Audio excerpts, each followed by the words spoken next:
남은 자는 예루살렘에서부터 나을 것이요 피하는 자는 시온 산에서부터 나오리니 여호와의 열심히 이 일을 이루리라 하셨나이다. 새벽을 깨우는 거룩한 기도자 여러분, 하나님의 영광의 구원 역사가 우리들이 살아가는 삶의 현장 안에도 이 역사의 질곡과 눈물 나는 현실 안에도 선연히 살아있음을 지켜보며 믿음이 새로워지는 은총이 주 안에서 새롭기를 소망합니다. 오늘 우리가 읽어갈 하나님의 말씀은 열왕기하 19장 20절에서 37절까지의 말씀으로서 북이스라엘의 멸망과 더불어 아수르라는 세계적인 제국의 침탈 속에서 어떻게 히스기야는, 어떻게 남유다는 살아남았을까? 어떻게 살아남았을까?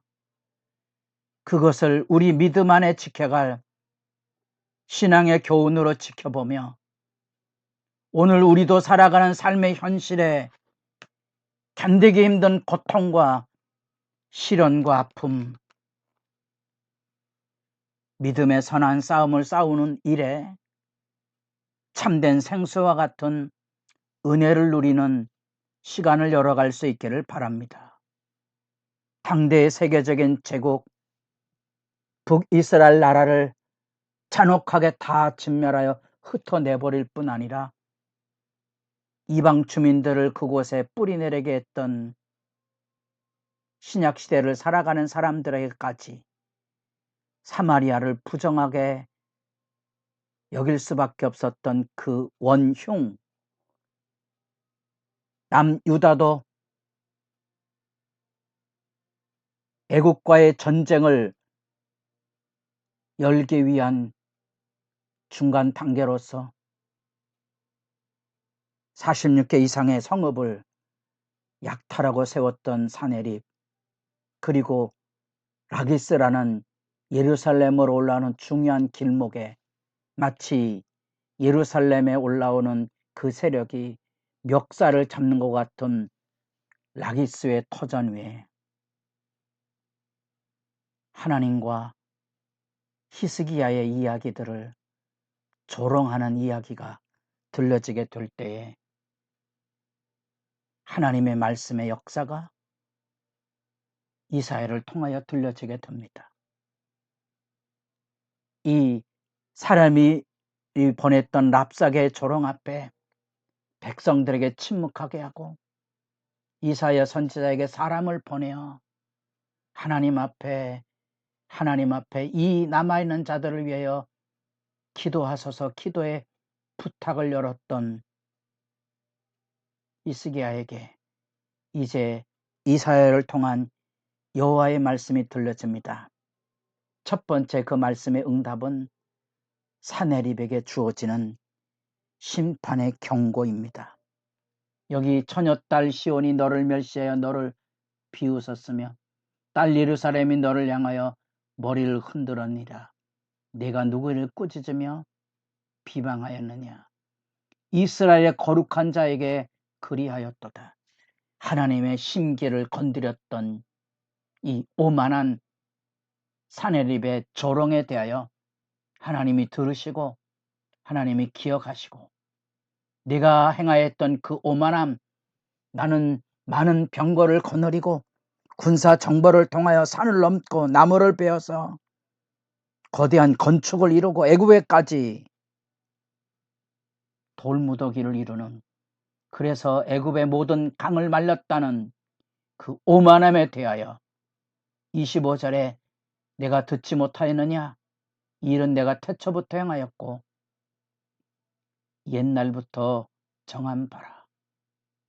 이제 내가 너로 이루어 너로 견고한 성도를 명하여 무너진 돌무더기가 되게 하매니라.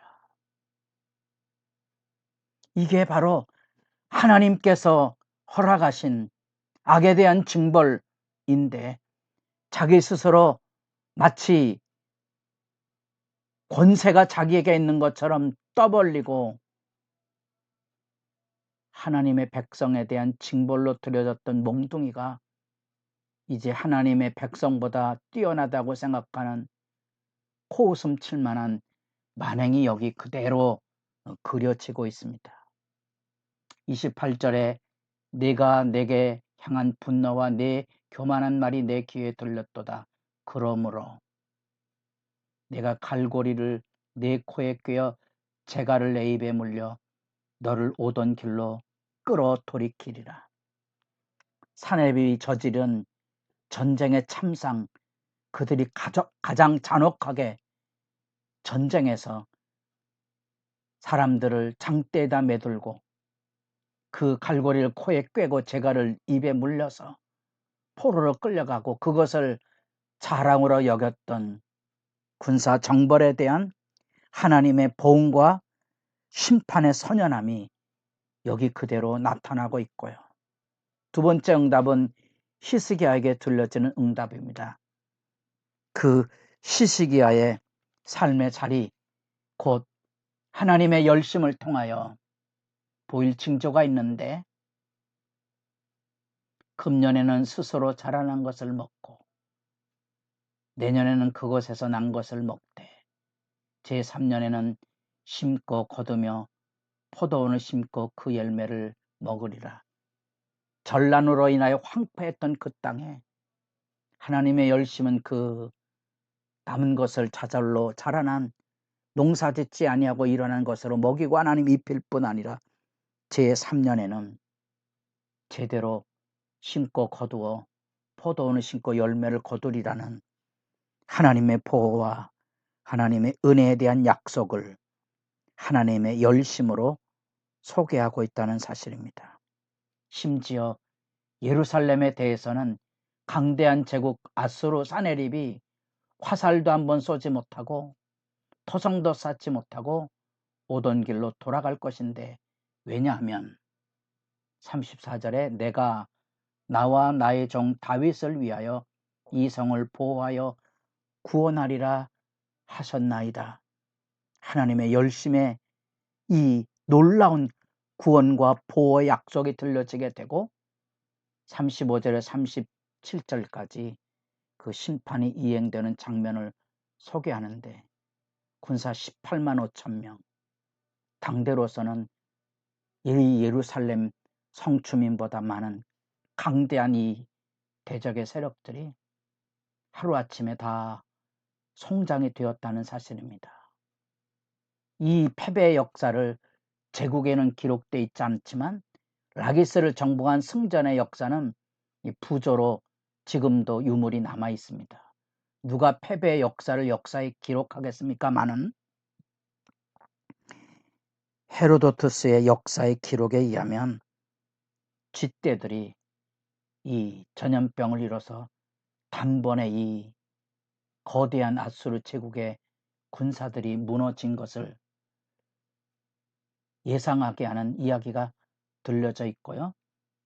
아수르 왕 사렙이 실제로 림나의 전쟁 중에 자기 궁으로 돌아가서 본국의 신전에서 아들에게 시해당한 사건을 여기 잘 그려주고 있습니다. 그가 그의 신 니누록의 신전에서 경배할 때 아드람멜렉과 사레살이 그를 칼로 쳐 죽이고, 아드롤로 인하여 비참한 살해를 당하는 하나님의 역사 개입의 실제를 여기 분명하게 그려지고 있습니다. 이것이 라기스를 점령했던 아수르 군대가 이 장대의 사람들을 꿰어서 전리품, 또 자기들의 힘의 과시, 또 피정복민들에게는 공포의 이야기를 그려주고 있는 이 궁에 새겨졌던 부조의 한 단면입니다. 이렇게 잔혹하게 여기 나타난 갈고리를 코에 깨고 재갈을 입에 물려갔던 그대로 하나님의 저주와 심판이 아스로 왕 사네빌에게 들려질 것을 하나님께서 말씀하고 있는 거지요.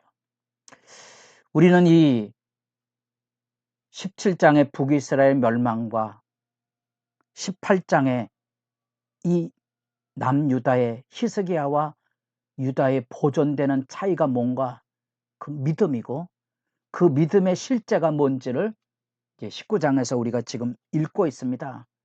제국 앞에 벌벌 떨어야 될 이 히스기야가 하나님 앞에 엎드려 기도하는 이 현실의 메시지, 그리고 그것에 대한 구원의 메시지가 여기 들려지고 있습니다. 오만과 완악으로 악의 횡포를 부렸던 사네립과 그 군대가 하루아침에 송장에 대해서 죽어나갈 뿐 아니라 사네립은 자기 왕궁으로 돌아가 비참하지만 아들들에게 살해를 당하는 하나님의 선연한 심판을 역사의 교훈으로 여기 그려주고 있습니다.